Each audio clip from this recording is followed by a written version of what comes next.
It's a beautiful day for baseball right here at the Allman campus. Clear, or mostly clear, blue skies getting you set for Blue Devils and Bulldogs. Welcome in, everybody. Josh Pose and Nick Palazzola with you back again for the first time since the Stevenson Regional Final last year. Josh, I'd like to welcome you back to the Don Howe Press Box. Oh, it's really good to be back here, Nick. It's back to the old stomping grounds, like I posted on my Facebook. Oh, I am old saying that. My roots will always keep me grounded, and this is where I got my start, and I'm glad to be back. Glad to have you back. We have an interesting matchup for Blue Devils and Bulldogs. Blue Devils will beat the Bulldogs 17-0 in yesterday's contest at Waukegan. Waukegan now comes to the Allman campus for Game 2 in a pretty much a wide-open North Suburban Conference, where it seems like every series has been a split, a 1-1 split, as the Blue Devils get ready to take the field. They will line up defensively like this: Beardman, Badgley, and Gonzalez left to right in the outfield. Clark getting the start over at third at the hot corner. Shills, Font, and Barons in their usual spots. Jake Hall doing the catching for today's starting pitcher, Jack Corellis. Corellis making his second start. And Josh, why don't we hear about what Jack has done on the season? Yeah, Jack pitched yesterday, 17 pitches, 12 of those for strikes yesterday.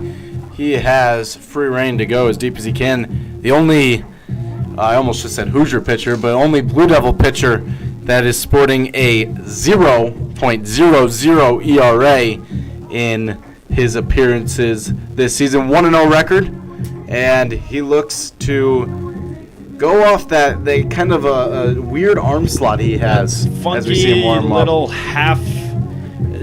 He's essentially a submariner, gets a lot, throws a lot of sinkers. Every one of his pitches moves. As we get ready for baseball here at the Allman campus, Corellis will face this Bulldog starting lineup.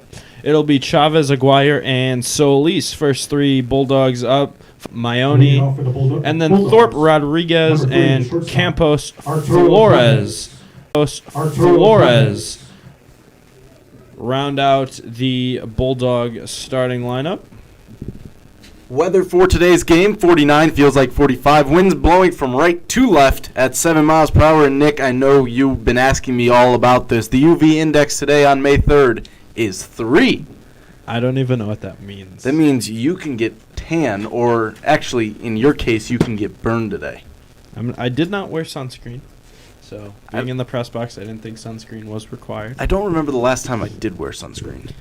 Well, I was umping a game at Lake Forest a couple weeks ago as we're just about underway for baseball, as home plate umpire Vince Cannon adjusts the masks. He puts up his right hand as he yells at the Blue Devil dugout to get back in the dugout again. And we are ready for baseball as Corellis working primarily out of the stretch, as he throws a pitch that misses, apparently. Looked pretty good from up here. But I was working a Saturday game at Lake Forest, got sunburnt on my forearms, and then it was snowing on Sunday. Only in northern Illinois you could do that, as the 1-0 delivery from Corellis to Chavez is a fastball in there on the inner third for a strike. Yeah, it happens all over the Midwest. It happened to me at Indiana this year a few times. But did it snow? No. The 1-1 delivery is a very slow front door curveball from Corellis. So now the count is 1-2 strike to the leadoff man, Chavez. Yeah, I like to say I'm from the Florida of the Midwest in Indiana. As it is little pop-up over to the first baseman, who does a little wide receiver sideline catch right before first base, and he will make the catch. Yeah, he was waving hello to the sun, Adam Barons was, as you can take him out of football, but you can't take football out of him. He did the little toe tap on the line. He got 2 feet down. That's a completed catch. First down, Blue Devils. In steps Aguirre, batting .545 on the season, but that stat is a little bit misleading, being he only has 11 at-bats, so he's 6 for 11. as the pitch misses upstairs for a ball. Clark playing even with the bag as Aguirre skies one into foul territory on the left side, and then he'll get out of play. Yeah, Aguirre, he was way out in front, went off the end of the bat, and then he started to line up in the left-handed batter's box. I was like, all right, that's interesting. The thing with Corellis is it's a funky delivery, but he also doesn't have a lot of velocity, so a lot of hitters are going to either be really late, as we just see there, as Aguirre spoils one over near the first base dugout, but they're either going to be really out in front or just really late just because of the movement and velocity Corellis is working with. As Corellis gets set for the 1-2, the curveball is skied into center field. Badgley is in on it, and he makes the one-handed catch. So 2 quick batters, 2 quick outs. Number 14. Yeah, good job by Jack Corellis. In a game like this, and it might not be a game like this, but Corellis could be a good guy to come in after a power pitcher, or he could precede a power pitcher because he could throw off the timing of the batters, and he's working very quickly here. The good old Nick Palazzolo approach. As the 0-0 delivery to the pitcher Solis. We'll get to Solis in the bottom half of this inning, but Solis has a full ride scholarship to Eastern Illinois University to play baseball, as the 1-0 is a good sinking fastball in there for a called strike on the outer third. Yeah, Solis won't be the first North Suburban Conference player. He'll be joining Drew Wellington of Mundelein, who graduated last year. The 1-1 from Corellis to Solis is a foul pop. Barron's over near the first base dugout, but just a little bit too late over there, so the count is now quickly 1 ball and 2 strikes. Got to assume Corellis will go back with the stuff pitch, up 1-2. Maybe, with Corellis, it's interesting because he doesn't follow a traditional pitching philosophy because of the stuff he has. So I'd personally like to see something in on the hands. But Corellis delivers the 1-2 as a fastball in there, called strike 3. 3 up and 3 down for the Blue Devils. We'll go to the bottom half of the first inning. You're listening to the Blue Devil Radio Network.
Welcome back to the Almond Road campus. No score through a half inning here in North Suburban Conference play. Game 2 of a 2-game set over a span of 2 days this week. The Blue Devil lineup is as followed. It's Badgley, Font, and Shills leading off. 4, 5, 6 will be Clark, Larson, and Gonzalez, and the bottom 3 will be Beardman, Hall, and Barons. The defensive alignment for the Bulldogs is Maione, Thorpe, and Campos Flores in the outfield left to right, with Aguirre, Chavez, Garza, and Alberon around the horn. Rodriguez has the dish, and as we've already mentioned, Solis is on the bump. I hand it over to my broadcast partner and good friend Nick Palazzolo with the call. Josh, thank you. Solis's first delivery to Badgley is a slider that misses outside. Solis is a power arm, low 90s on the fastball with a really good biting slider, as there is a fastball spiked that the catcher Rodriguez can't handle. Solis is an interesting kind of player on especially this kind of team, because he's a player that could pretty much start on any team in the area, but he doesn't exactly have anybody who can catch him, and that's always a challenge, especially when you get some of these schools with not the best baseball demographic. As Badgley fouls one straight back, the count is now 2-1. But it's interesting to see how Rodriguez fares against a pretty good Warren lineup. As the 2-1 misses downstairs, the count is now 3-1. Yeah, it's at some point it becomes dangerous, so you really have to get someone as the battery mate for him. The 3-1 delivery to Badgley is a fastball in there for a strike, but it gets away from Rodriguez. So the count is now full. As we look into the Waukegan dugout, they only have a 13-man varsity roster, which is pretty much unheard of in terms of varsity. As the 3-2 is fouled off, Badgley spoils it and fights to see another pitch. Yeah, as you talked about, it's tough with demographics. I mean, this isn't really a baseball school per se. It used to be, but that was 60 years ago. As Badgley asks for time was granted as Solis steps off and now back on, working out of the stretch. The 3-2 delivery is a slider, misses up for ball 4, so Badgley is aboard. Number 6, Tony Font. It'll be interesting to see in terms of Solis, because on that one he didn't really come set.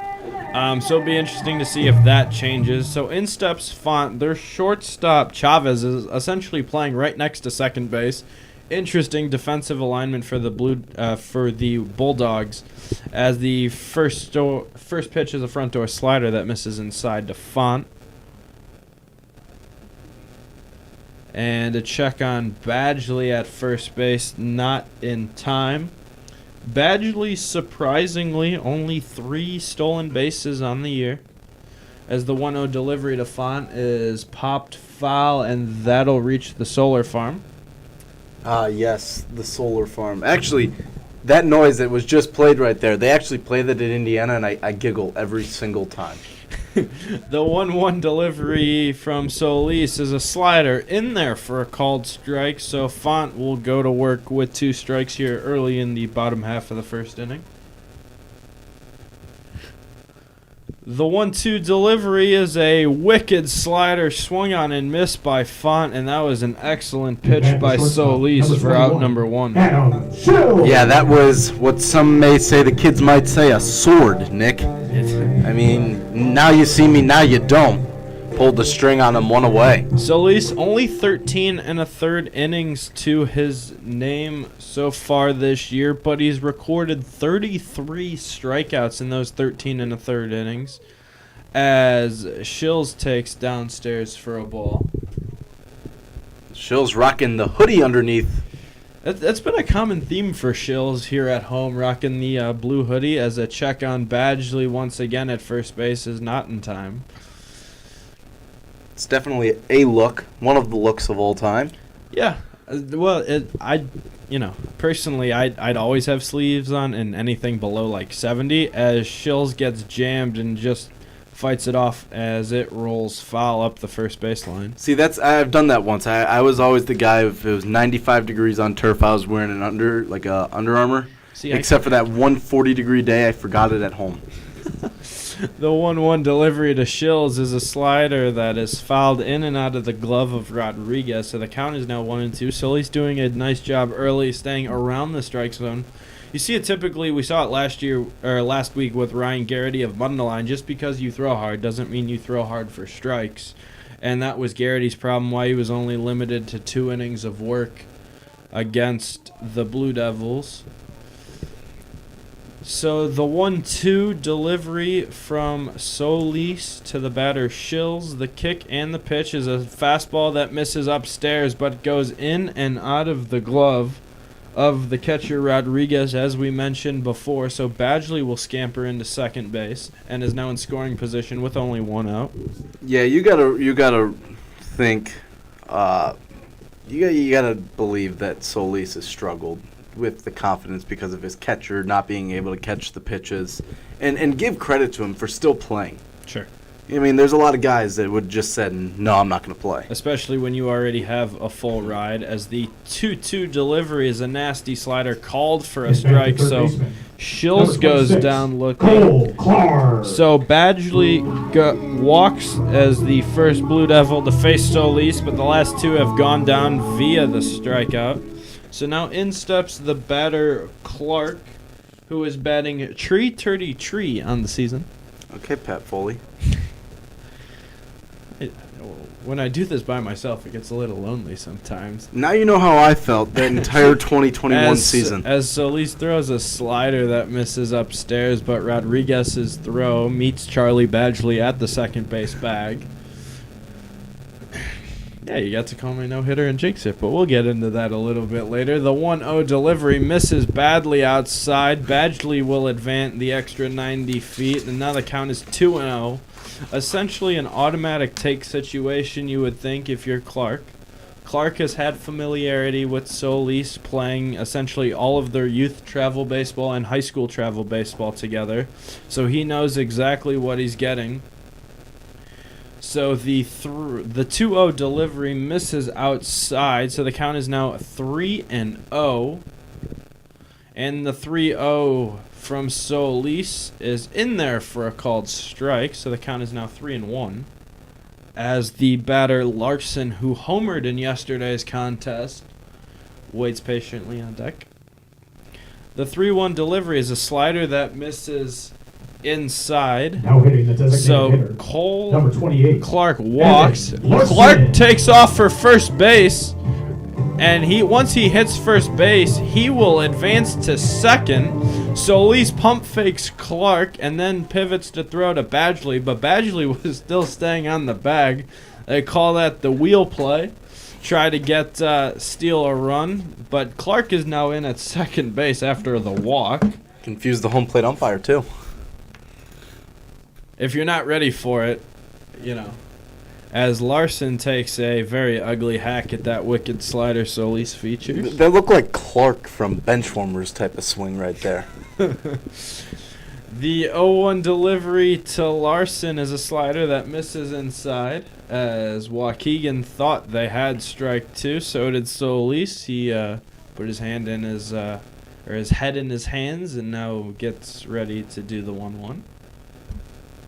The 1-1 delivery to Solis, another front door slider that misses just in off the plate. Solis thought he had another one, so instead of 3 pitches, 3 strikes, it is now 2-1. Yeah, Larson is crowding the plate, so he might not get that call. The 2-1 is a late swing on a fastball to even things up at 2-2. Runners at second and third with 2 away. As the 2-2 from Solis is swung on and missed. But that ball gets all the way to the screen, and Larson will take off for first. He is safe, and Badgley will come in from third to score. So the Blue Devils somehow take a 1-0 lead. And so now Gonzalez is up, and the Waukegan manager, Philip Maone, is out for a conversation with plate umpire Vince Cannon. It looked initially like Cannon was going to call foul ball, potentially, and that's usually what happens on a swing and miss. But Rodriguez missed the fastball. It went all the way to the backstop, but he made the throw down to first base, and Larson beat it out. That was an interesting sequence. Yeah, next player. Next batter. So in steps Gonzalez.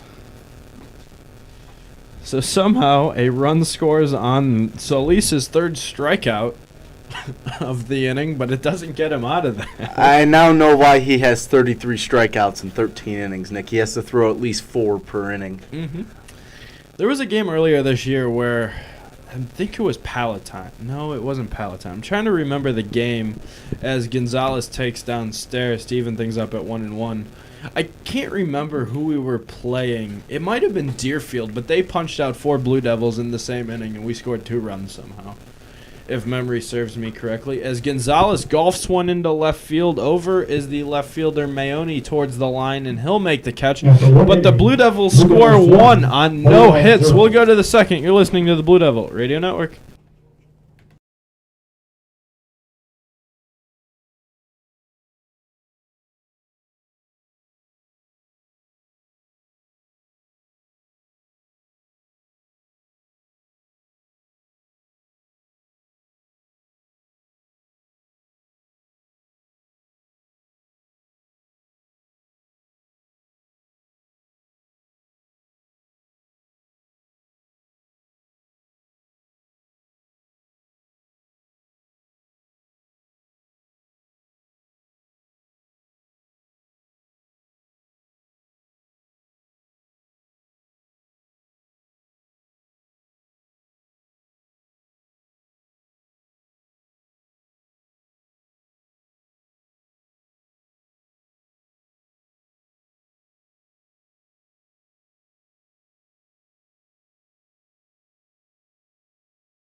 Here in the top of the second inning, 1-0 Blue Devils here in the early going as Garza will step to the plate to face Corellis in his second inning of work on this lovely clear sky day. Here's Nick Palazzolo with the call. Corellis' first pitch to Garza misses outside. The count is now 1 ball and no strikes. Corellis pitched in yesterday's ball game, qualified for the win in a 4-inning game.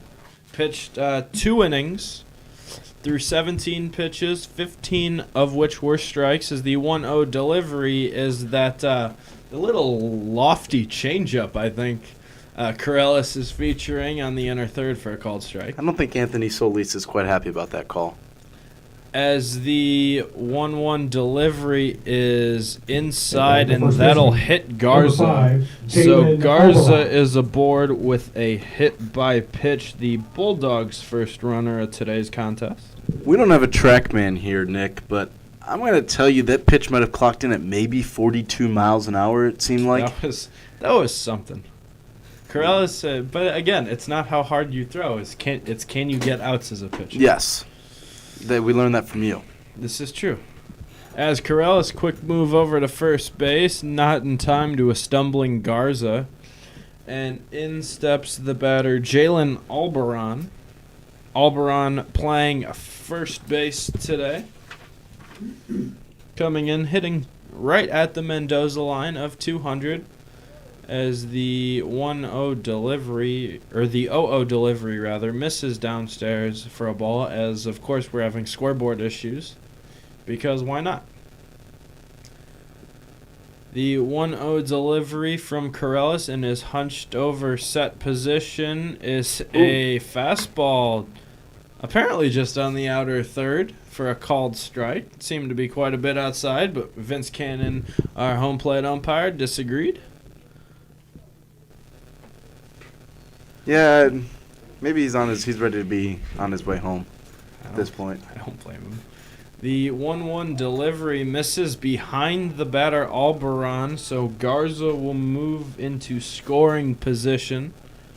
That's the thing with Corellis is, like, you don't throw necessarily hard, but because of how much movement your pitches have, they tend to go kind of all over the place. Mm-hmm. So the 2-1 to Alberon is a curveball, misses upstairs for a ball. The count is now 3-1.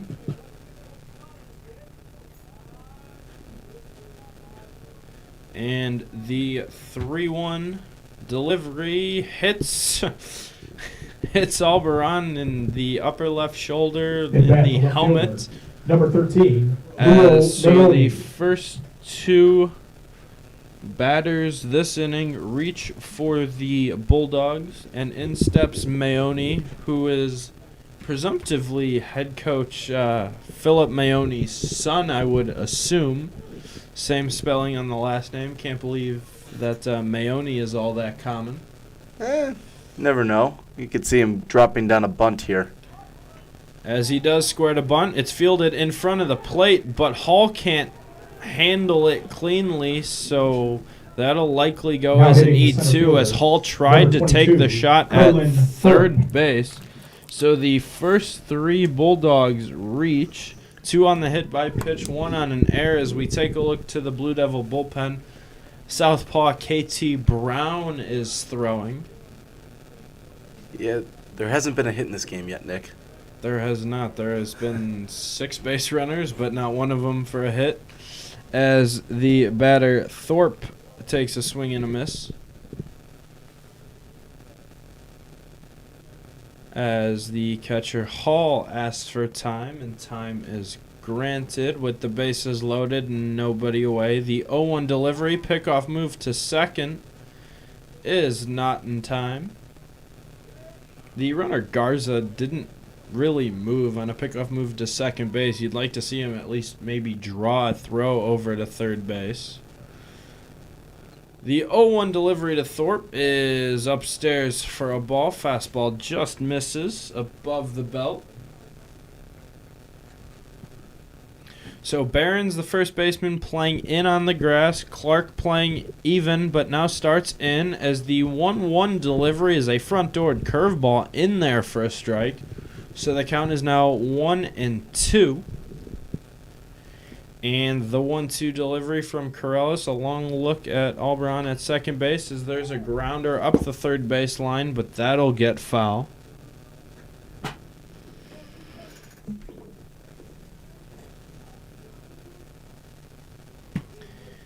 So still 1 ball and 2 strikes on the count. With the bases loaded, Corellis delivers the 1-2 slider, swung on and missed, strike 3, and a pretty ugly looking swing on about that 35-mile-an-hour curveball. So Thorpe goes down swinging. Now in steps the catcher Rodriguez, and Corellis is just a ground ball away from potentially getting out of this inning. Yeah, his first pitch almost hits Rodriguez, Nick. You almost Three hit by batters. Yeah. If we're playing like youth baseball rules, 2 in Get outta an here. inning, 3 in a game, we'd have a new pitcher. So the 1-0 to Rodriguez misses outside. It is now 2 balls and no strikes.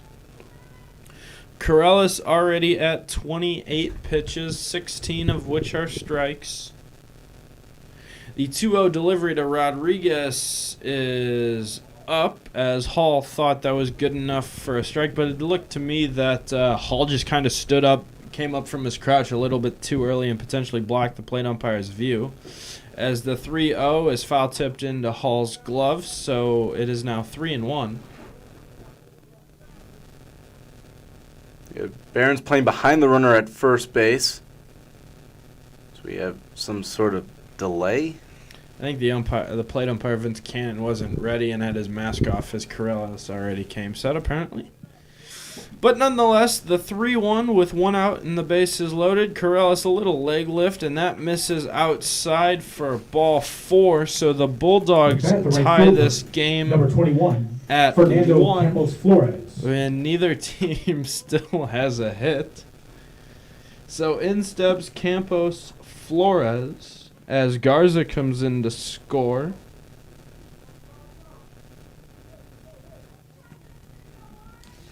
Yeah, you want, like Solis has it, you want them to hit the ball and let your defense make the plays. as Corellis just lobs a fastball in there for a called strike. Campos Flores, only 11 at-bats, 3 hits in those 11 at-bats for a 273 average, as there's a little lofty slide piece in there for a strike. It was like me trying to play golf. My head is all over the place. There was not a chance he was going to hit that ball. The 0-2 from Corellis is an elevated curveball, swung on and missed for strike 3. So the Bulldogs have loaded the bases and scored once, but Corellis has got his third punch out of the day, so that'll bring up the top of the order. It'll be Chavez, the shortstop, who flied out to Barons the first time, and we'll have a courtesy runner at first base for the catcher Rodriguez. It'll be number 20, Julian Delo, is the courtesy runner with 2 outs. As I mentioned earlier in the broadcast, Waukegan only working with a 13-man roster, so they have to be a little bit more selective with how they deploy their bench. As the 0-0 to Chavez is a called strike at the knees at the outer third. That's the first courtesy runner I've seen in about a year, Nick. Oh, because they don't do that in They college. do not do that in college. The 0-1 from Corellis misses. No, it did not miss. Plate umpire Vince Cannon was not very verbal with that strike, too. So the scoreboard was fooled as well. So the count is now 0-2. And the slider is swung on and missed in the dirt. Hull will step on the plate, but the Bulldogs score a run to tie us at 1. We'll go to the bottom half of the second. You're listening to the Blue Devil Radio Network.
Welcome back to the Almond Road campus. Bottom half of the second inning, tied at 1, as it'll be Beardman, Hall, and Barron. 7, 8, 9 due up for the Blue Devils as Solis starts his second inning of work with a slider in there for a called strike. I don't think in the in IHSA play we will have a bigger discrepancy in terms of throwing velocity between starting pitchers, with Solis running his fastball in there, the upper 80s, low 90s, and Corellis throwing his fastball that maybe touches 70.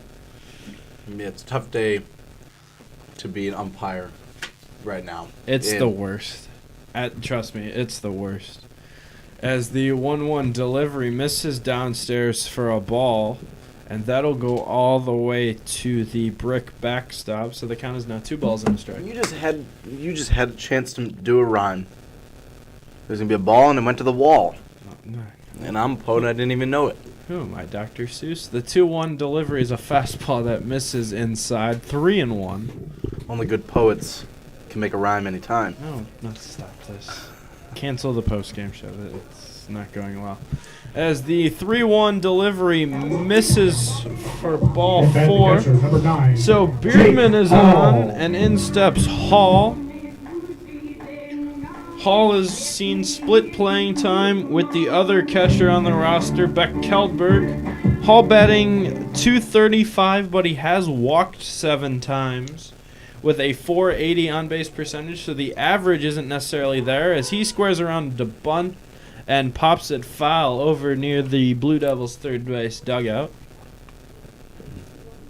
Oh, there's 2 balls going at the pitcher, Solis. As the catcher Rodriguez throws the ball to the pitcher Solis, and then home plate umpire Vince Cannon decided to throw one at Solis. So Solis was dodging friendly fire. So after the foul popped bunt, the count is now only 1 strike on the batter Hall. See if Hall looks to square again. As the third baseman Aguirre charges, as there's a pitch downstairs in the dirt, and Rodriguez will back pick over to first base with a lob over to check on Beardman, not in time. A lob is being generous. The 1-1 delivery is a elevated fastball. It's an elevated He's out. fastball. It's an elevated fastball, but I guess I didn't know Hall had 2 strikes. So Beardman is at second base, and Hall took off for first base. So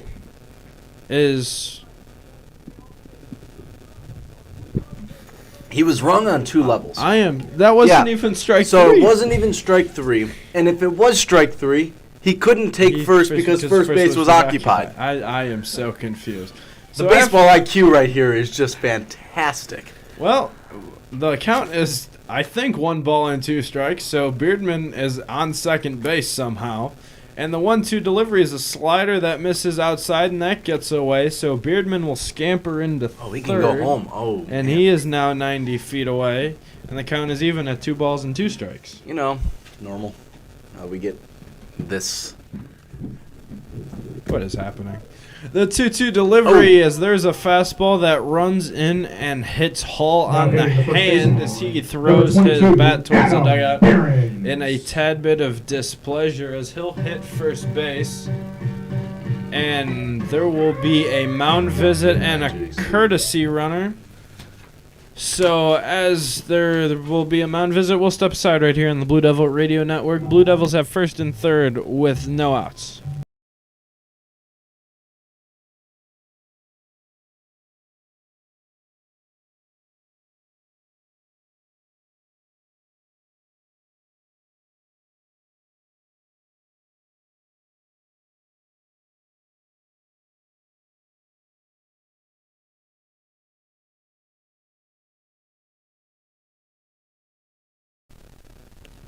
After a quick conversation of the minds at the mound, we are getting ready. First and third.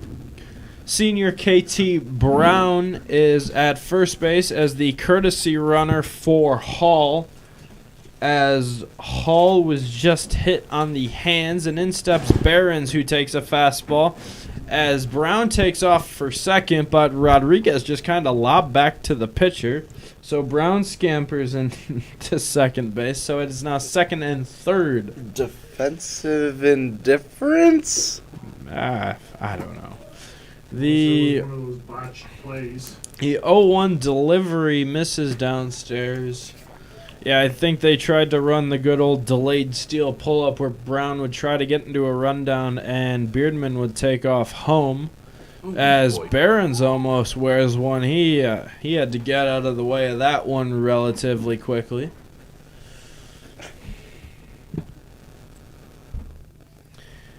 So 2 balls and 1 strike. As there is a fastball outside, but good enough for hump plate umpire Vince Cannon to call it a strike. So it is now even at 2s. As the first baseman Alberon is playing even with the bag, as Behrens swings and misses, as Rodriguez couldn't handle it, but he will tag Behrens for out number 1. So in steps Badgley for the second time today. Yeah, we're still looking for our first hit for through each lineup. I might throw a no-hitter on both sides. It would be fantastic. As Badgley steps in, as he takes a elevated heater as he walked in his first plate appearances at a really good quality at bat his first time up. Nick, it wouldn't be the first time. Tungsten Armo Doyle, 1921 Akron Groomsman, threw 2 no-hitters and lost the game. In the same season. The 1-0 delivery is fouled straight back. Is Tungsten the guy who keeps getting compared to Shohei? Yes. It's like we've never seen this before, and then they bring out a guy with the name of Tungsten, and he's like old-timey baseball. I'm going to shout out my guy, Nick Rotacap, for that one. The 1-1 delivery is called strike at the knees on the outer third, so the count is now 1 ball and 2 strikes. The Akron Groomsman, 1921. Akron Groomsman sounds like a wedding party. As the 1-2 is in there for a called strike. Badgley didn't like it. That pitch seemed to be up and out as Blue Devil head coach Clint Smothers is letting home plate umpire Vince Cannon hear about it. As the 0-0 delivery to the batter Font is a called strike. As the 0-1 is swung on and missed. So Solis has recorded 5 outs, all of which have come via the strikeout. As Font is quickly down in the count, no balls and 2 strikes. The 0-2 to Font is grounded foul, and a nice Great play by first base coach Dan Word, making the he's agile like a cat over there in the first base's coaching box. Something like that. The 0-2 delivery to Solis is a slider. A nice backhanded pick by Rodriguez to advance or to stop an advancement of the runners. And the 1-2 delivery is skied into shallow right field. That ball is getting foul as the wind takes it over, and that'll land foul. It looked to me that Solis didn't even come set. That was an awfully quick delivery to home plate. Yeah, and that foul ball right there. There's a better chance of Indiana football beating Ohio State in a couple months than them catching that ball in the Bermuda Triangle. You're saying that because of the wind direction, right? The wind plays tricks with the baseball. Yeah. 1-2, the count to Font as that ball gets away. In comes Beardman. He will score. So Blue Devils take a 2-1 lead, and we still do not have our first hit here in the second inning, but we have 3 runs instead. Hey, hitting is overrated. If we get runs, I'm good. Tell me about it. The more runs, the merrier. I was a PO. I didn't like to hit. Well, I did like to hit, but they just didn't allow you. This is true. So Font grounds one to the second baseman, Garza, but that goes under his glove and into right field, so another run comes in to score. Font is aboard, and that'll likely go as an error, an E4, so another run is in and still looking for our first hit of the ball game. Just got to put the ball in play, and that will do the job.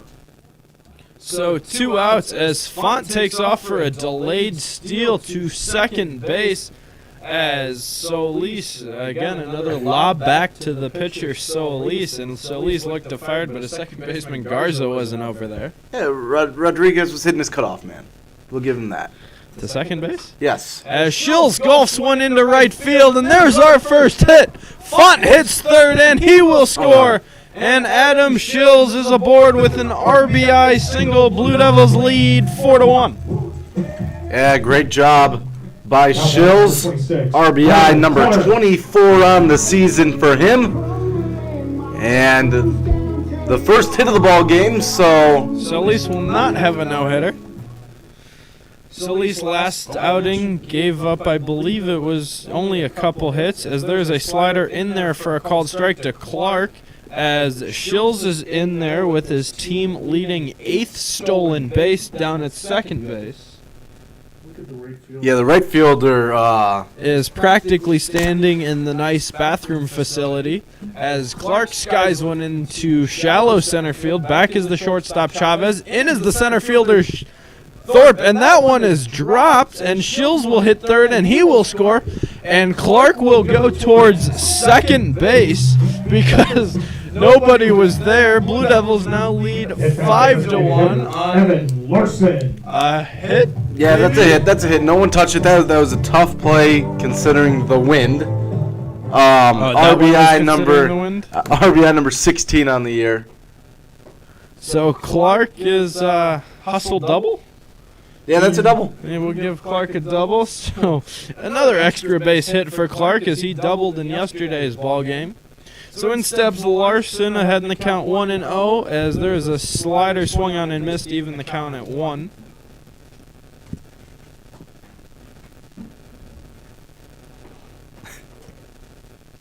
And the 1-1 delivery is a fastball up and in, and Larson fouls it off.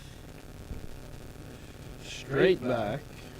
So Clark, the runner on second base, not exactly a threat to go as they inside move him, as Clark has got himself caught in a rundown between second and third. Shortstop Garza as Clark goes into third base, and he is tagged out. After 2 innings. So Clark gets picked off. I'm not even going to try to score that for you, but the Blue Devils score 4 runs. We'll go to the third. You're listening to the Blue Devil Radio Network.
Two, three, four due up for the Bulldogs here in the top of the third inning after the Blue Devils get 4 runs on just 2 hits in the previous inning. Jack Corliss out for his 3rd inning of work, as I will toss it over to my broadcast partner and good friend, Nick Valzolo. Josh, thank you. Corellis working in inning number 3 as he delivers outside for a ball, as we have had quite the wild game through 2 innings where the exit velocity of both hits for the Blue Devils have maybe amassed 75 miles an hour. As the 1-0 delivery misses downstairs for a ball, the count is now 2 balls and no strikes. Corellis quickly as Aguirre turns on one and fouls one up the third baseline. So the count is now 2 balls and a strike.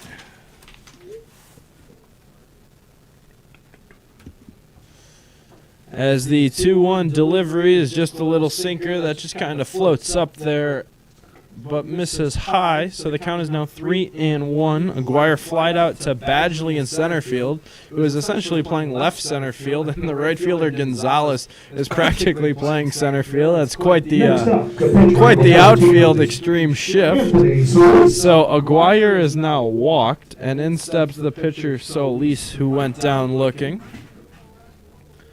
So I think the Blue Devil coaching staff is trying to reinvent the high school defensive shift with the extreme pull, as Corellis delivers a slider to Solis, and he was very out in front of that one. Have we seen that yet today? Which one? A very out in front, weird-looking swing. Yes, we have a couple times. Gotcha. Yep. The 0-1 to Solis, another off-speed pitch, but that misses downstairs. Nice stop by Hall to keep that one in front. You know what it reminds me of? It reminds me of Rookie of the Year where he throws the floater and the big Mets player's like, that's going to be a great soundbite, actually. Henry Rowan Yeah, Gardner. Robin Bigger. As a check on the base runner, Aguirre is not in time. Yeah, he was like has his tongue out, he's ready, he swings and misses. The 1-1 to Solis, grounded to the shortstop Shills. He'll glove throw on to second, one over to first as that throw takes Barons off the bag. So that'll go as a fielder's choice, but still able to get one out on the play as that throw took the first baseman Barons. Is it up the line or down the line? Down if the you're line. going to down the line? Yes. Semantics with play-by-play man verbiage. So Solis now the runner on first, and in steps the batter Garza as he pops one up over just in from the infield dirt at first base as Barons is over, and Barons will make the catch. Nick, if I was Adam Barons right there, Next up, number 5. I would have dropped that ball. Jalen Amaranth. I would have 100%. And obviously, you're not going to do it to a team like Waukegan, but in a different in a game against a better team, and that happens where the guy's dogging it down the line, I am 100% going to be dropping that ball on purpose. With 2 outs, Solis will be lifted for a courtesy runner. Valentino Asensio takes over for Solis as Alberon gets a hold of this one, and he golfs it all the way to the wall in left field as he is in there with a double as Asensio will go into third. It looked like Asensio didn't really get a great read on that one. There was 2 outs, so he should have been running, but he was not, as Maione will step to the plate. So this is an interesting ball game so far. We have now found our offensive explosion as Maione golfs one into right field, and that's going to get down. Asensio in to score. Alberon is in to score. So Bulldogs score twice on an RBI single for Maione. His first and second RBIs on the season. That might be his hardest hit ball on the season. And just like that, we have a closer ball game. The lead's been cut in half. Indeed, Gonzalez was essentially playing right on top of the first base foul line as Corellis floats a little slider curveball that misses upstairs. Gonzalez was really playing Maione, the left-handed hitter, to the pull side, basically standing on top of the foul line, and he kind of golfed that one right to where Gonzalez would have been playing normally as that pitch gets away from the catcher Hall. So Maione will now advance to second base with 2 away here in the third inning. Saw in the first inning that KT Brown, the southpaw, was getting loose and throwing. He's going out there. As this pitch runs in and hits the batter Thorpe, so Clay Kovac will make his way out to the mound. And it looked like that will be the end of Corellis' day. We'll step aside right here on the Blue Devil Radio Network. Blue Devils lead 5-3. We'll be right back.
Welcome back to the Almond Road campus. Tying run for the Bulldogs is on first base. They have first and second with 2 away now in the inning. New pitcher in the ball game for the Blue Devils is KT Brown on for the 5th time, sporting a 9.33 ERA and has 3 strikeouts to 1 walk, sorry. As the funky southpaw delivers downstairs for a ball. So you got Corellis, who throws from about, 12 inches off of the ground. And KT Brown with his about a 6-foot frame, tall, lengthy left-hander. And he does a really nice job of hiding the ball. You don't really see it until he breaks his hands late. So the count is now 2-0 to the catcher Rodriguez, who walked his first time up. As that pitch to Rodriguez misses behind him.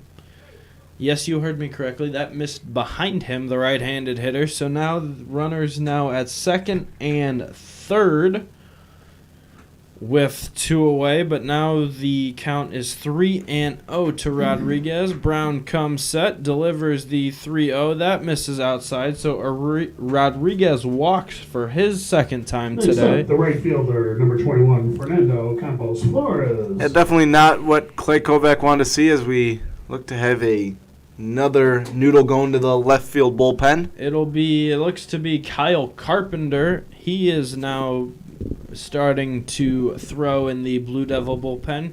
Carpenter, Brown, and Corellis all worked in yesterday's contest.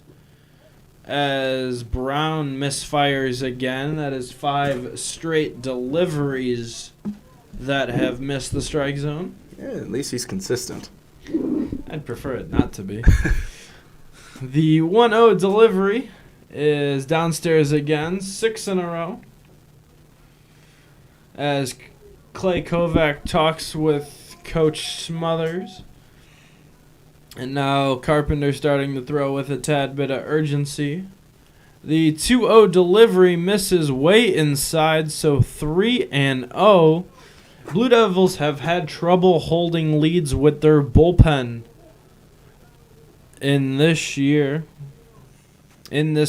They've blown multiple leads in multiple games so far. Some games they've had enough time to come back, in other games not so much.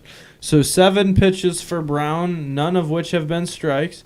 As Brown delivers the 3-0, that is in there for a called strike on the outer third. I think KT Brown missed a pickoff sign. Yeah, the second baseman Font ran all the way over to second base. So now the 3-1 is fouled straight back. So Brown works his way back from 3-0 to 3-2.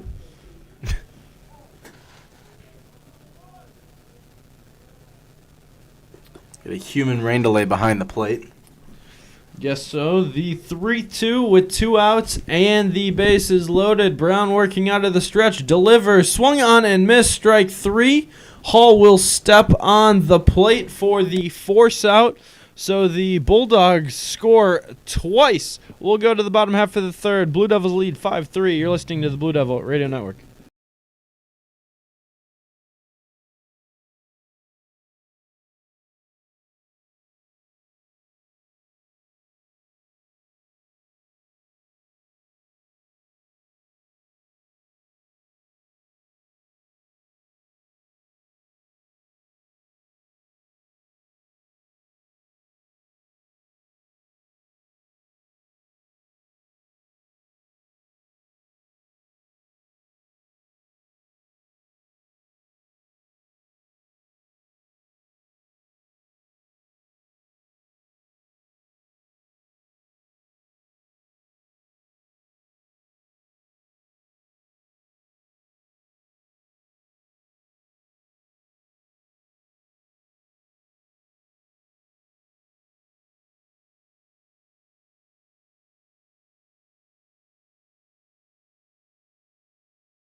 Larson. 5, 6, and 7 due up for the Blue Devils here, holding on to a 2-run advantage. It's Larson, Gonzalez, and Beardman as Larson will step into the right-handed batter's box for the second time today. As I give this over to Nick Palazzolo. Josh, thank you. Larson hitting 286 on the season, on for the second time, who reached via the drop third strike as Solis still working.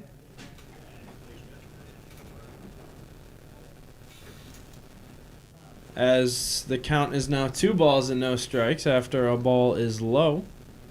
As the 2-0 is somehow in there for a called strike. That looked to be a ball low, but I guess not.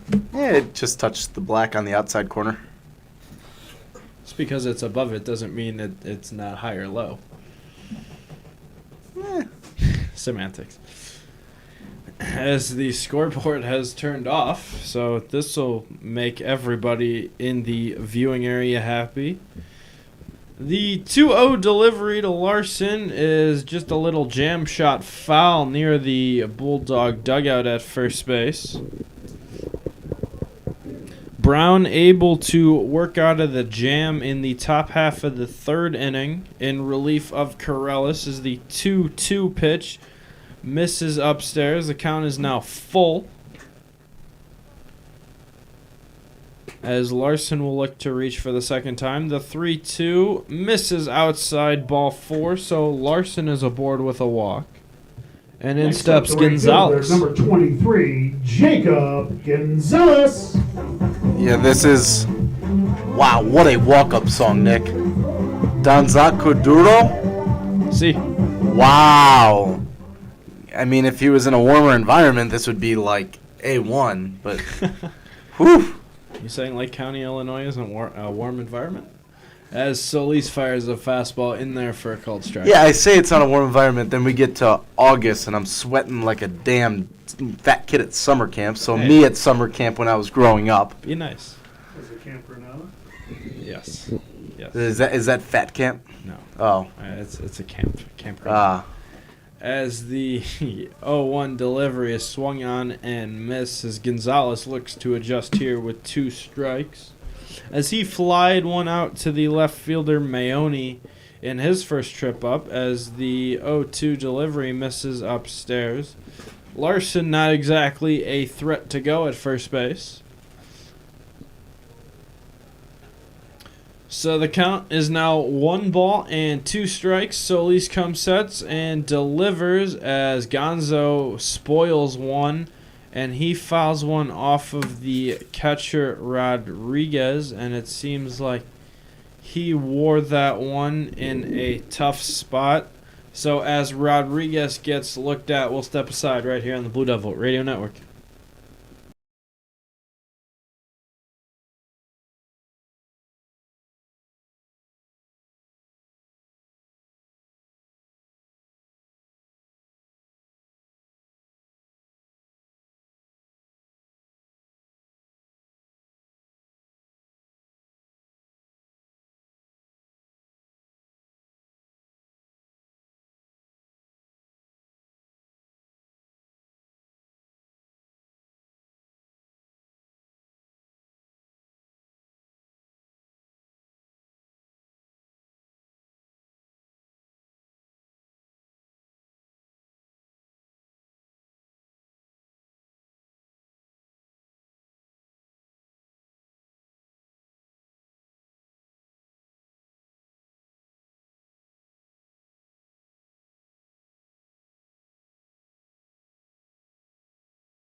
Welcome back to the Almond Road campus. Blue Devils lead 5-3 here in the bottom half of the third inning. Waukegan starting catcher Rodriguez has left the ball game after Gonzalez fouled one off to what appeared to be like his right hip area, and he seemed to be in some pain. So D'Lo comes in off the bench to go to left field. Maone, who was the left fielder, is now playing. I don't know what he's playing. I think that's first base. He is now playing first base, but standing at second base. What is happening? Where's number 3 at? So Maone is. Oh, what a mess. So Maone is no. No, he is the second baseman. No, Maone is the second baseman, as Chavez is now at first base. God bless erasable pen. Maone's at second. Maone is the second baseman. Chavez is now the first baseman. The first baseman, Alberon, is now doing the catching, as the shortstop is no longer Chavez or Maone. So that's probably the second baseman, Garza. So in a middle of an at-bat, 5 defensive changes have been made. As the 1-2 to Gonzalez swung on and missed for a strikeout. So Gonzalez goes down swinging for the number first 17, out. Tommy Beerman. So just to recap, the catcher Rodriguez left due to an injury off of a foul ball. D'Lo comes into the game to play left field. Garza slides from second to short. The left fielder Maone is now playing second base. The shortstop Chavez is now playing first base as Beardman takes a called strike. And now the first baseman Alberon is now catching. Josh, you got all that? Huh? Exactly. So one ball, as Beardman sticks his hand up and asks for time, he'd like to see if the Blue Devils could potentially pull away here in an inning in a game where you don't necessarily want to play all 7 innings, as Solis spikes a fastball, and Larson, who was the runner on first, he will advance 90 feet to second base. As me and Josh mentioned earlier, we were interested just to see demographics of and composition of the team. Rodriguez seemed to be the only guy potentially who could catch Solis, being he's the hardest thrower in the air, one of the harder throwers in the area, and Rodriguez goes down due to an injury, so Alberon comes aboard to do the catching, as Beardman fouls off a tough slider and just spoils it. The count is now 2 balls and 2 strikes. And the 2-2 misses outside, but Alberon cannot handle it, so that's going to go all the way to the wall, and Larson will now advance to third as Beardman has run the count full. Yeah, it just takes one more pitch to get out of this inning, or a strikeout drop third and scores a run. The 3-2 to Beardman is a little jam shot into right center field, and that is going to get down. Larson will score. Beardman with a big turn around first base, but Tommy Beardman is in there with an RBI single. Blue Devils lead 6-3. RBI number 18 on the season for Mr. Beardman, as there appears to be a pitching change imminent. Ooh, I don't know what we have going on here. Solis has had a pitch cap of 90 pitches because he threw 90 plus on Friday against Zion in a 4-3 loss. Solis is at 72, and Solis is going to depart, so we'll have a new hurler aboard. Blue Devils lead 6-3 after a pitching change. We'll step aside right here on the Blue Devil Radio Network.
Welcome back. Blue Devils lead 6-3 as the starting pitcher Solis has departed, and in is the shortstop Garza, who is playing the third position just of this half inning, as Garza is on for, I believe, just the first time. Yes, just for the first time this year. So no numbers on Garza, as he will enter, as Beardman is the runner on first base with only one away here in the bottom half of the third inning, as in steps the catcher Hall, and that piss Mitch's, I think. I don't know. That Mitch just really pisses. Yeah. And the 1-0 delivery from Garza to Hall, working out of the stretch, is grounded right up the middle, kicks off the pitcher Garza's feet, as Beardman is going to turn and head for third, but that throw gets away, and Beardman is hit third, and he will score, and Jake Hall on a base hit up the middle somehow ends at third base. Josh, can you break that down for me? So what we just saw was chaos. You know this is radio, right? Yes.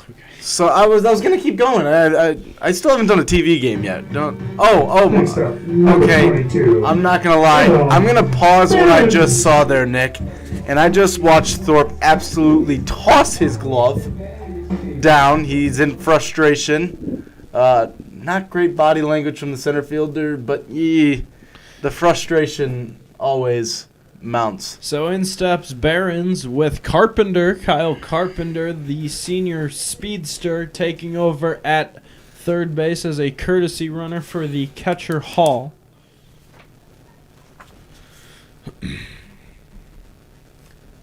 As the delivery to Barons is in there for a called strike. And that'll bring the count to 1-1 strike.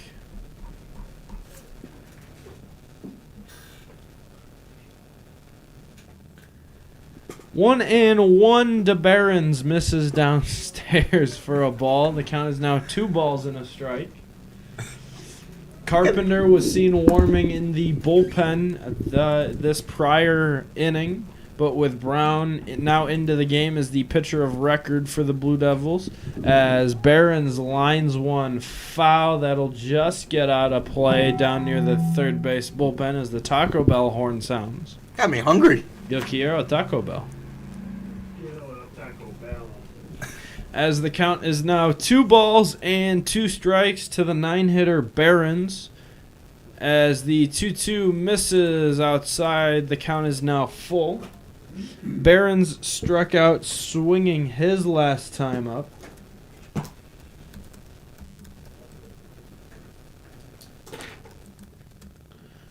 And the 3-2 is lined into right field, but that's going to be foul.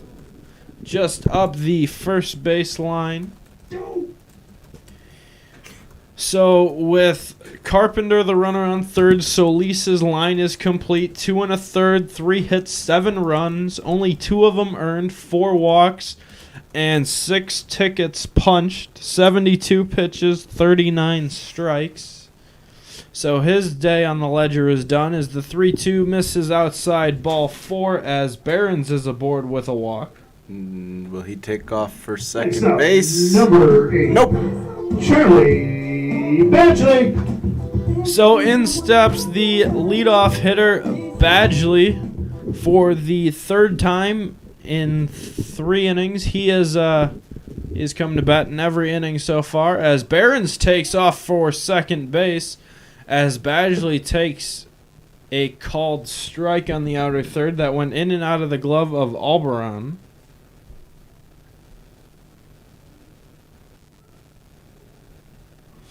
So now second and third with only 1 out will cause the Bulldogs to bring their infield in as the 0-1 delivery misses outside for a ball. Because that'll help. Oh, yes.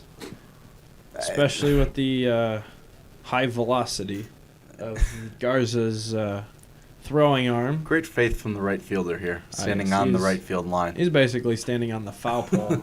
As Badgley skies one in the infield foul, over is the third baseman, Aguirre, and he will make the catch. So Badgley will be retired via the foul pop-up for out number 2. Yeah. Now the right fielder has a lot of faith in his pitcher. Nope. I'm wrong. He's running away from the right field line. As Font steps in, he grounds one up the middle. Over is the shortstop Solis. He throws on the run, but that ball's going to get away. 2 runs are coming in to score. Font is now down towards to second base, and he is out. But Blue Devils score 2 more runs. It is now 9-3. We'll go to the third. Well, Maybe. What I just saw was pure athleticism from Dan Word at first base. They running out. He noticed that Solis's ball was going to be going down the line, so he ran down the line for some reason, and then nearly got in the way of the first baseman trying to get the ball. It was just a stellar play from the veteran first base coach. Dan Word's agility ratings are going up. I'll make sure to mark that From down negative to on the even less negative. We'll go to the fourth. Blue Devils lead by 6. You're listening to the Blue Devil Radio Network.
Welcome back to the Almond Road campus. Arturo We are in the top of the 4th inning here in Game 2 of this series.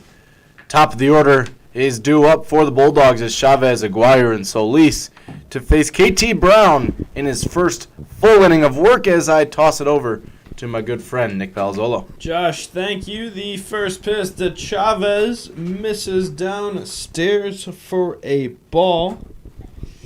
As Chavez steps in for his third at bat today. The 1-0 delivery is a fastball. Nice job by Hall to steal a strike there on the outer third. And the 1-1 from Brown. In there for another called strike, same location as strike numero 1.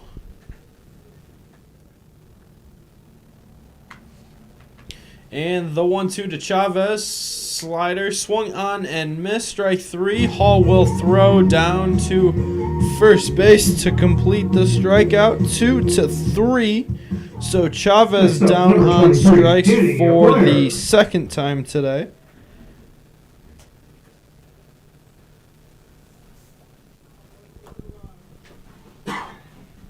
So now in steps Danny Aguirre as he takes a called strike, and he thought that one was well inside. Home plate umpire Vince Cannon disagreed.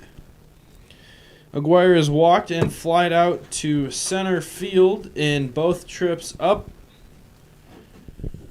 for him so far today.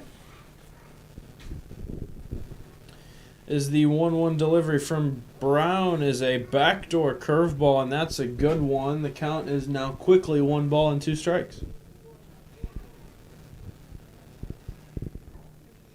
1-2. Backdoor curveball once again, but that is low in the dirt. Nice back pick by Hall. This count is now even up at 2s as Anthony Solis waits on deck as the 2-2 misses downstairs. 3-2. Interesting thing with Solis here, Josh, is that he's played with virtually about 2/3 of this varsity roster just through youth ball, as Aguirre lines one right at the second baseman Font, and he doesn't have to move, so Aguirre will be retired. Number 14, But Solis Solis. Solis takes a lot of conversation from his Warren fellow teammates. Is like, you should come play for us, but because of geographical location in terms of living arrangements, he cannot.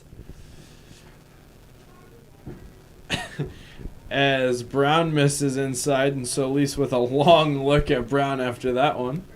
Hey, man. The heck? I didn't hit you.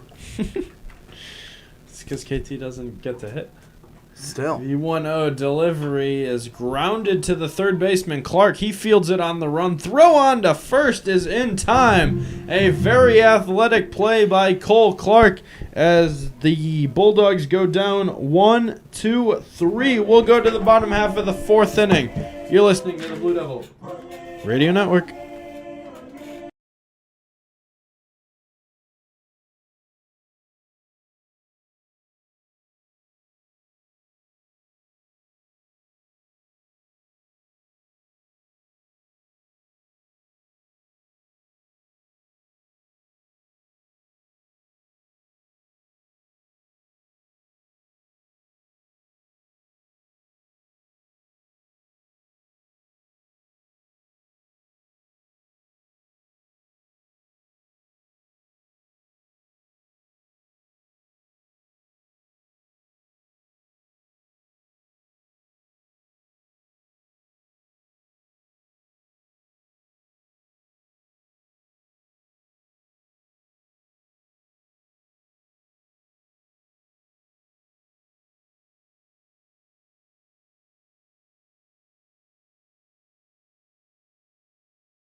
Number 21, Adam Show. Welcome back to the Allman Road campus. 9-3 Blue Devils, as we are now we are not halfway home. Are we? We're more than halfway home. Are we really?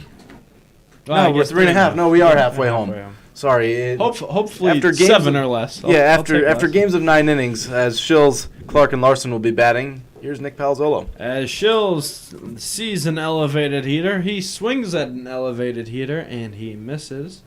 As the right fielder, Campos Flores, is essentially playing right against the foul pole in that deep right field corner, as the center fielder, Thorpe, is playing just to the left of second base. So that's an interesting defensive alignment, as the shortstop, Solis, is playing behind second base. Waukegan, I've been impressed with their defensive shifting. It's been fantastic today. As the 0-1 delivery misses outside for a ball, that'll even things up at 1-1. There seems to be something going on outside with Keith Stocker, the Warren assistant coach. I've been trying to figure out what is happening. Like, as the 1-1 is skied into center field, Thorpe is circling and camped under it, and he will make the catch. So Shills will be retired for just the second time Number today. 26, Cole Clark. So now in steps Clark. Clark hit a double. I'm trying to figure out what is going on over that in that Blue Devil. I think they're using like that. I think it's something to do with the tamp. As Clark takes a swing at an elevated fastball, as his helmet almost flies off, and he'll foul that one near the first base dugout. Okay, yes, you're right. Was that the Yeah. tamp? I thought Keith Stocker got hurt. I thought he was getting looked at by Yeah. the wonderful training staff here at the Almond Road campus. Paul. As the 0-1 delivery is about a 54-foot fastball, and that is spiked. You know what? They probably needed the trainer because of the tape. Yes. That's definitely why. 'Cause Joe Paywall. love Joe. Joe's phenomenal. As the 0-1 or the 1-1 rather is swung on and missed by a very half-hearted Clark. Clark is not half-hearted. That was just his attempt at a swing. Cole Clark's a very nice guy. So 1 ball and 2 strikes as Clark takes downstairs to even the count at 2-2. Clark's dad, Corey, is the coach of Warren's JV baseball team, and Cole's youngest brother, Cooper, is a member of the Frosh soft team as Clark swings and misses, and all he can do is just kind of laugh as he goes back down to the dugout. So is he laughing at himself? Or Maybe. more, I'm mad. I think he was mad he didn't get to see Solis a second time, but maybe. So in steps Larson, who homered yesterday, as he takes off the plate for a ball.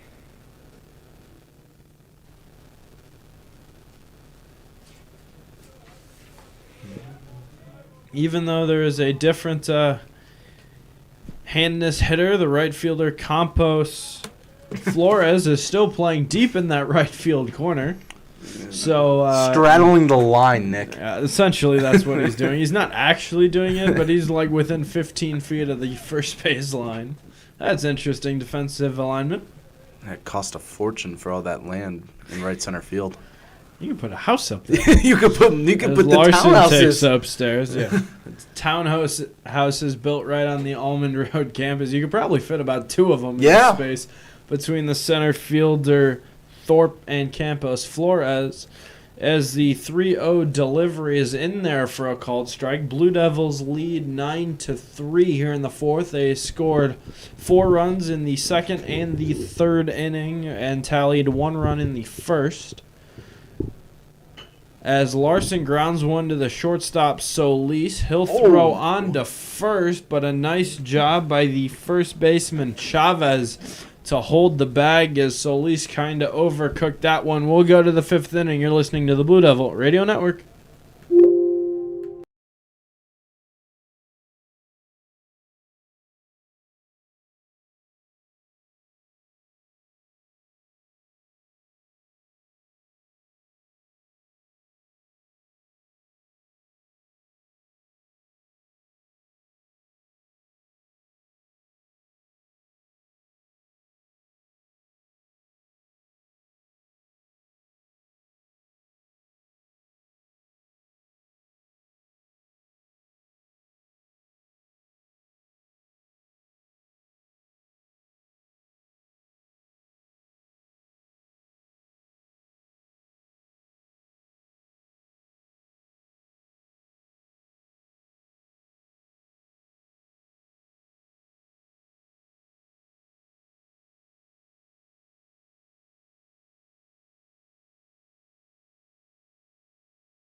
Who's missed? Welcome back to the Almond Road campus. Top of the 5th inning here between the Blue Devils and the Blue Dogs. Bulldogs.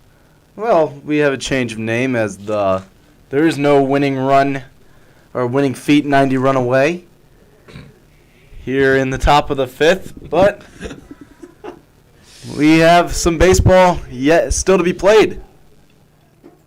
As KT Brown delivers to the batter Garza downstairs for a ball. It'll be Garza, Alberon, and Mayone as Garza lines one into right field, and that's going to get down. Nice rock star slide by the right fielder Gonzalez to kind of keep that ball in front.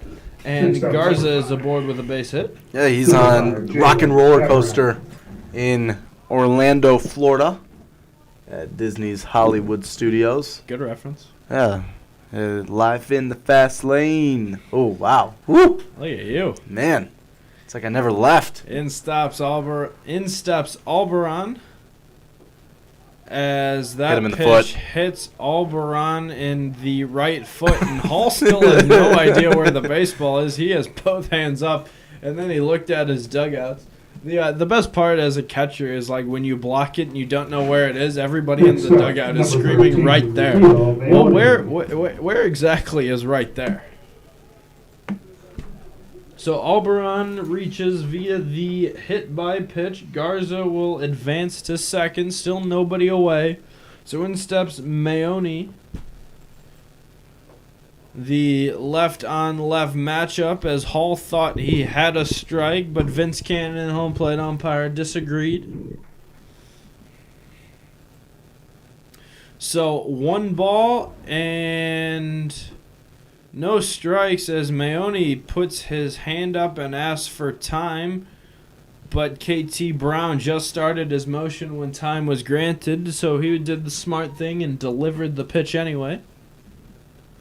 So the 1-0 to Mayone misses up and in for a ball. The count is now 2 balls and a strike.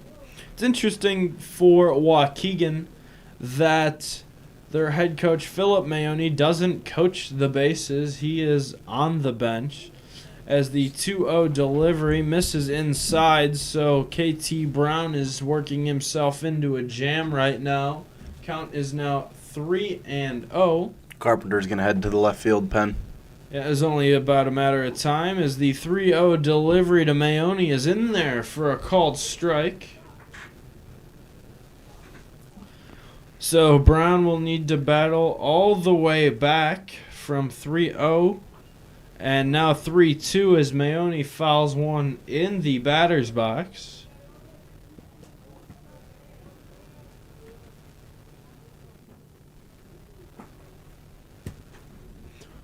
So 3 balls and 2 strikes to the batter Mayone. Fastball in there for a called strike 3. Nice job by Brown to paint the outside corner. And Mayone goes down looking for out number 1. 22, Curlin Thorpe. Yeah, good placement and a good job by Jake Hall. And a big first out here in the 5th inning. So in steps Thorpe.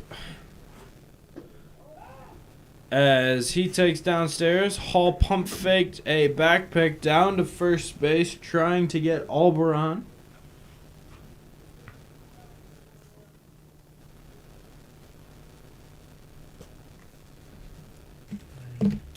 So the count is 1 ball and no strikes as he lines one up the third base line, but that one will get foul. Thorpe just kind of ambushed a fastball delivery right there from Brown, but nothing but a long strike.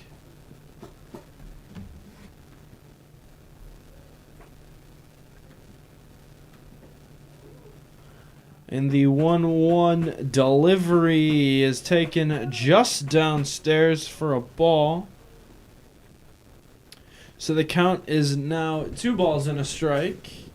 And the 2-1 again lined, but this time right at his third base assistant coach.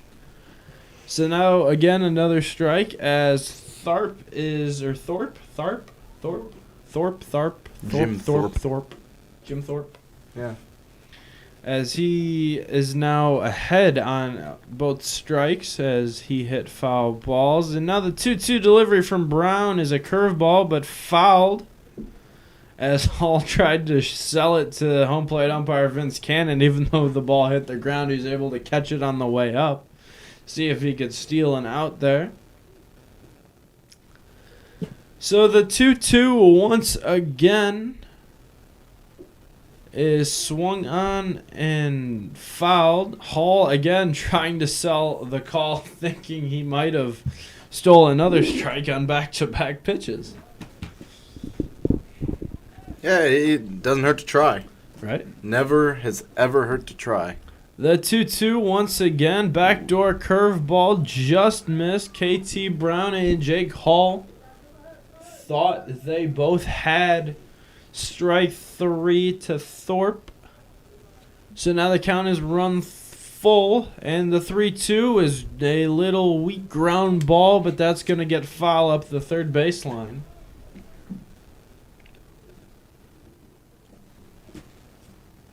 So a quality at bat in terms of how quality at bats are calculated for Thorpe here today. You know what I learned? That there's a way to say a quality at bat without saying. Quab. Quab. QAB. Quab. Or you can say QAB. The 3-2. Called strike 3. Back pick down to first in time. A strike him out, throw him out of sorts as Thorpe. I think that strike 3 call was very influenced by Thorpe assuming it was ball 4. It was not. And because of Thorpe's reaction, it caught Garza off guard down at first base. So Blue Devils will go to the bottom half of the 5th inning, leading by 6. You're listening to Blue Devil Baseball right here on the Blue Devil Radio Network.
I'll be hearing that kind of music. Welcome back to the Almond Road campus, bottom of the 5th, as the sun is beginning to set over our left shoulder. Jacob Gonzalez leads off for the Blue Devils. Nick? Gonzalez, Beardman, and Hall due up as Garza is still working in relief of the starting pitcher for Waukegan, Solis. So the count is quickly no balls and a strike. As the 0-1 is swung on and missed for strike 2. Infield is playing Gonzalez to the pull shift. Outfield is playing him to the opposite field, and then the right fielder is just kind of standing over there. So the count is now quickly no balls and 2 strikes as Gonzalez skies one in the air, foul side, third base side, but that's going to get out of play as it hit the bleachers or the top of the dugout, but the new third baseman, Grenier, is into the game. Oh, a Frenchman. A Frenchman, yes. He's a baguette. The 0-2 to Gonzalez, swung on and missed, strike 3. Gonzalez will go down swinging for the second time today. French fries. French fries are not all that French. Well, they were made in Greece. No. Oh, no. Oh, no. In steps Beardman, who is singled and walked today. So we got Jaquez coming in. As Beardman takes upstairs.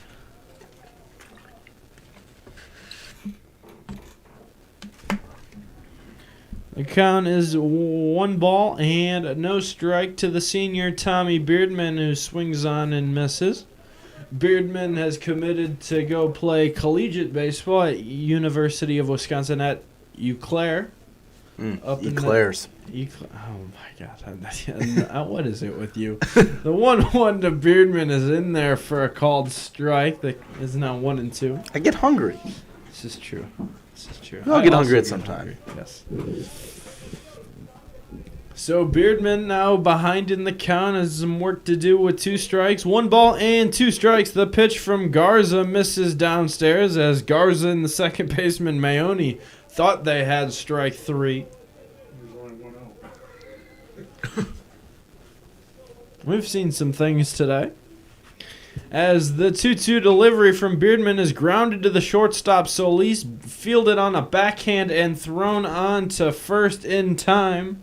So Beardman is retired 6-3 for out number 2. Yeah, they've been hitting it right to Solis all day, and that's one person you don't want to hit the ball to, as he will make the play.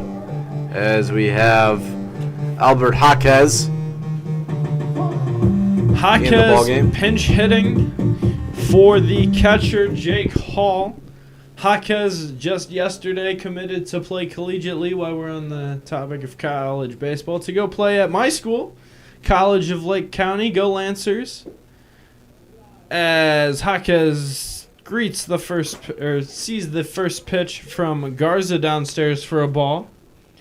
Jaquez is hitting .275 with a .413 on-base percentage, as the 1-0 delivery misses downstairs.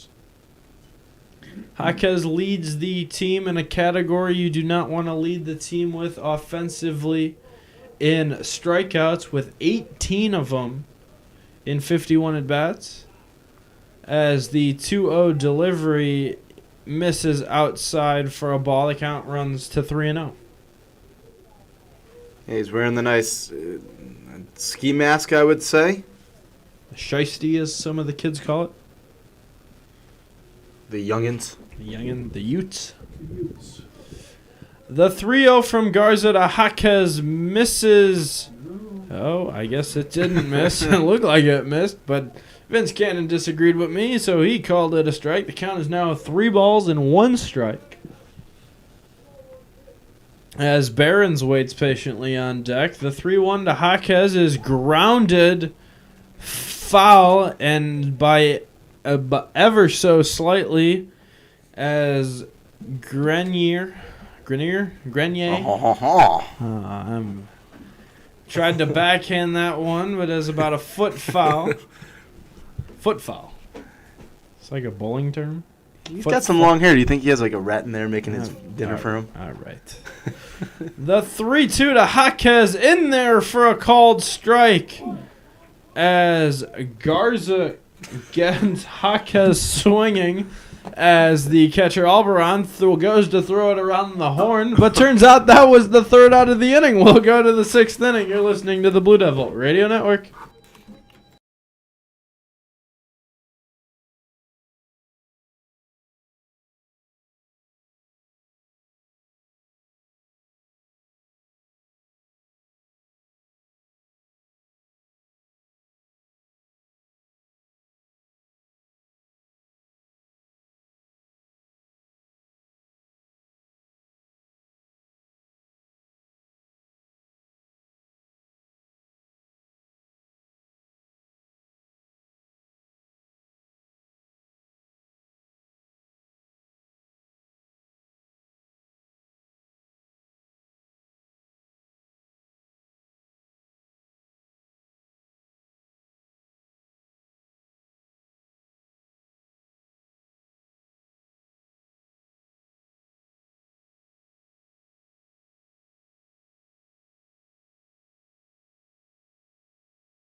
Welcome back. Top half of the 6th inning. Glad to have you with us. Josh Pose and Nick Palazzolo with you. Blue Devils lead 9-3 as we have gone in about 2 innings of a scoring drought as the batter Julian Delo squares around a bunt but takes outside and pulls back for ball 1.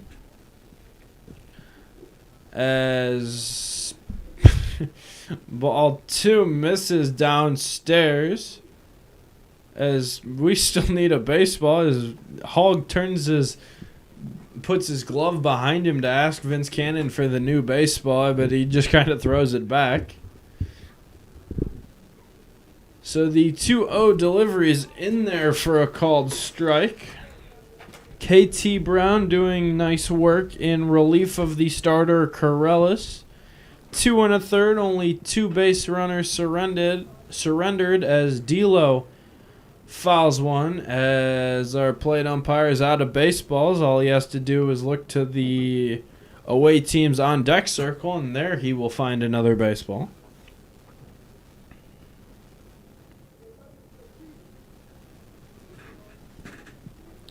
KT Brown has punched 4 tickets so far. He is looking for his 5th ticket. And now the 2-2 delivery is a curveball that misses below the knee for a ball. The count is now full. The 3-2 from Brown. One hopper to the second baseman, Font. Nice job to block that one. He'll throw on to first in time. That will go 4-3. Next up, number 21. That was we got playoff hockey right now. That was a butterfly save made by Font in the second base position. I'm a big fan of the kick save. A kick save and a beauty, Exactly. as Doc Emmerich once said. So one quickly away here in the top half of the 6th inning as the batter Campos Flores swings and misses for strike 1. As the 0-1 delivery misses outside for a ball. If you're the Blue Devils, you don't want to try to use any more bullpen, especially with home games on Thursday and Friday and an away game Saturday. So the next 3 days you will be playing games. So what does that make it? Today's Wednesday. So Wednesday, Thursday, Friday, Saturday. So 5 games in 6 days for the Blue Devils on their schedule when they start conference with Lake Forest next week on Monday and Tuesday. As the 1-2 delivery is a curveball swung on and missed. So Campos Flores goes down on strikes for the 3rd time today. So in steps number 31, Willie Grenier, who is pinch hitting for Chavez. Our favorite fighting Frenchman. So the only one we have yet to see off the Waukegan bench is Mason Sobecki. As the 0-1 from Brown is just inside for a ball. The count is now 1-1. What do you think his favorite gelato is, Mr. Grenier? Probably some kind of lemon with a twist. Ah. I guess there were 2 strikes. That pitch is swung on and missed strike 3. Hall will throw down to first base to complete the strikeout. We'll go to the bottom half of the 6th inning. You're listening to the Blue Devil Radio Network.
Welcome back to the Elm Road campus. 9-1-2 due up for the Blue Devils.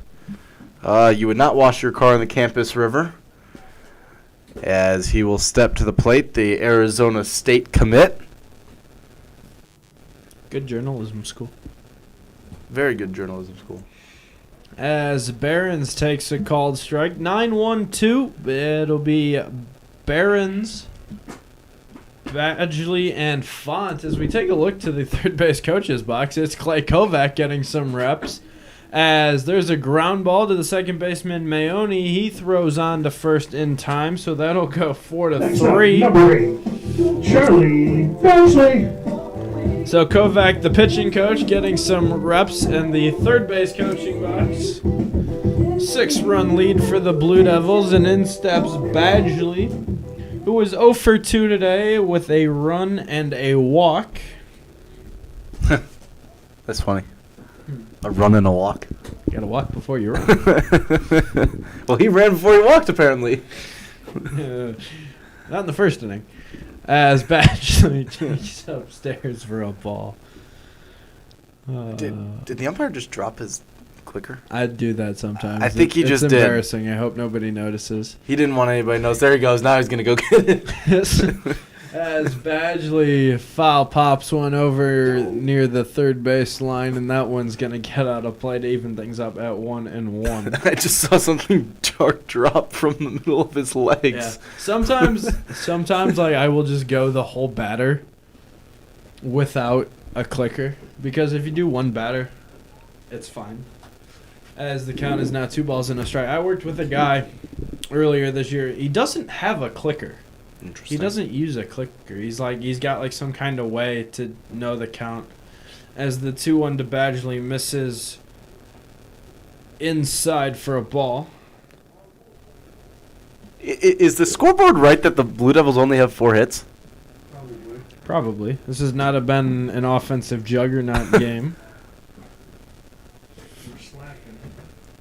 The 3-1 to Badgley, and Badgley lines one into right center field, and that's going to get down and roll all the way to the wall. Badgley hits second, and he's not stopping. He's going to head towards third as Coach Kovac puts on the stop sign, and Charlie Badgley is aboard with a 3-bagger. Yeah, we talked about the real estate out in right center field.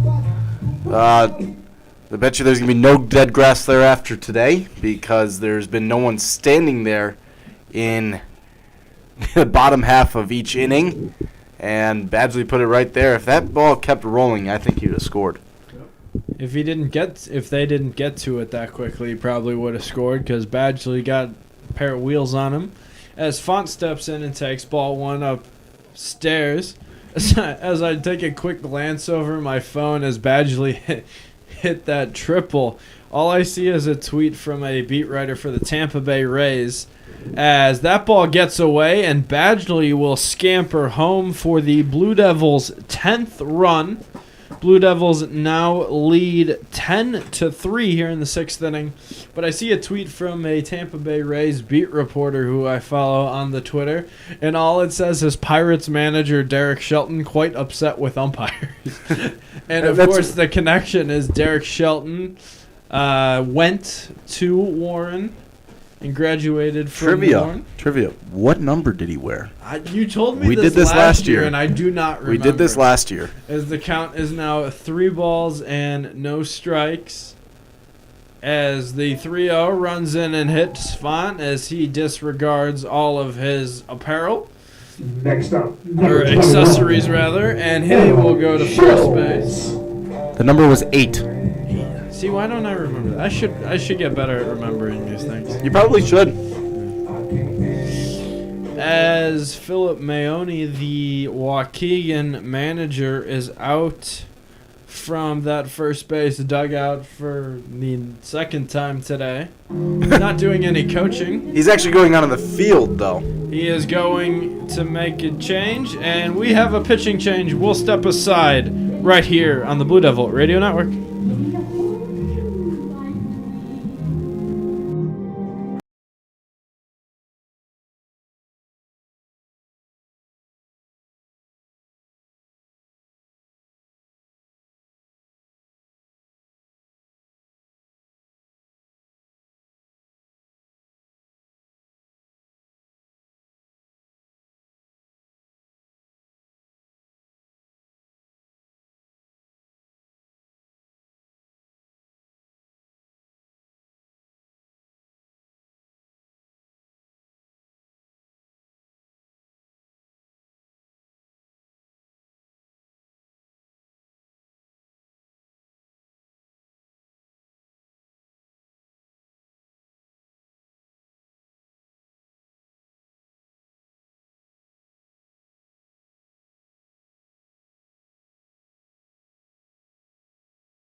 Welcome back. Blue Devils lead 10-3 here in the bottom half of the 6th inning. Pitching change for the Bulldogs as Leo Mayoni is on for the first time this season, as in steps the batter Shills, as Font is the runner on first. And just as I mentioned, Clay Kovac is getting some reps in at the third base coach's box. Bench coach Keith Stocker is now making his way to first base.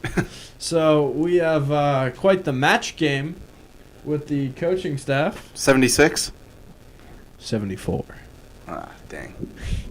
As Shills steps in, as he is greeted by a pitch in the dirt, Font takes off for second. The catcher, Alberon, little pump fake. And Solis pretty much just kind of walks to go catch that baseball because there wasn't a chance with the pump fake. So Font is aboard with a stolen base. You don't appreciate the double clutch? I do. Yeah. One out here in the bottom half of the sixth inning. Font the runner on second. Shills the batter. The 1-0 to Shills is about a 56-footer, and that'll go all the way to the backstop. So Font is now in at third base. Only out of this inning was the leadoff man, Behrens, who grounded out to Mayoni, who was playing second base. So the pitcher Garza departed back to second base. So Garza has played 3 positions at 4 separate times and through the course of this ball game. As the delivery to Shills is downstairs. Sounds the same as Leary Garcia. He's my favorite White Sox utility man. He's Former White Sox utility man. no, I'm a big fan of Hanser Alberto. Meh. That's the same thing I said. The 3-0 delivery from Mayoni, who's supporting a royal blue glove with the purple uniforms, as he misses outside, as Shills Next up, will take his walk. 26. Cole. We didn't do uniform descriptions, Josh, so do you want to take the... Yeah, here we go. All right. The Bulldogs are in purple jerseys with black dress pants, purple hats with a green W for Waukegan in. As the pitch is very low, and Shills will advance to second base as Clark takes downstairs. Yeah, white numbers and white script Waukegan across the chest, and for the Blue Devils, the classic home whites with gold sleeves and blue trim, blue piping down the pants with the, I believe it is still the pitchfork hat, trucker cap. As the 1-0 delivery to Clark misses upstairs. Devils scripted across, right about on the collarbone is a Nike logo, and blue numbers on the back. What brand are the pants? It really depends. On, and and I mean depends in a different way. Ah, gotcha. I saw Adam Behrens was wearing Under Armour. Can't really tell if Cole Clark is wearing off-brand. The 2-1 delivery to Clark misses upstairs for a ball. Former Blue Devil player and current CLC baseball player Ryan O'Toole checks in. He says Nick Palmieri wore number 8 better than Derek Shelton. Palmieri is now at the University of Missouri. Missouri. The 3-1 delivery to Clark misses. Nope, just kidding. That is in there for a called strike. Clark thought he had ball 4, and frankly, so did I. So the count is now full. So the 3-2 from Mayoni to the better Clark. Upstairs, ball 4. That pitch gets by the catcher, Alberon. Font coming to the plate. He will score. That ball gets away towards the mound. Shills thought about it, but he'll hold at third. So Blue Devils score another one. It is now 11 Number 24. to 3. Kyle Bender. So Clark aboard with the walk. Font scores, and Shills now at third as we have a pinch hitter it'll be Kyle Bender stepping into pinch hit with one away. As that pitch gets away from the catcher Alberon, another run comes in to score. It is now 12-3, and essentially the slaughter rule run. Just give it the winning run. The winning run? Yeah, just be nice. Stands on second base, and it is represented by Cole Clark and all of his speed. So Bender with the opportunity to be a hero. The hero he has always been. In his own mind. The 1-0 delivery to Bender is in there for a called strike. Just a tad bit over 2 hours in terms of game time, which for some that is way too long. For me, it is way too long. Sorry, we don't have your collegiate pitch clock. As Bender takes that delivery and fouls it over near the third base dugout. Warren freshman Blue Devils came away with the victory. They won yesterday 32-0. They kind of tempered expectations and won 17-0 today against Waukegan. As the delivery to Bender, as he's able to spoil that one, and he fouls that one back.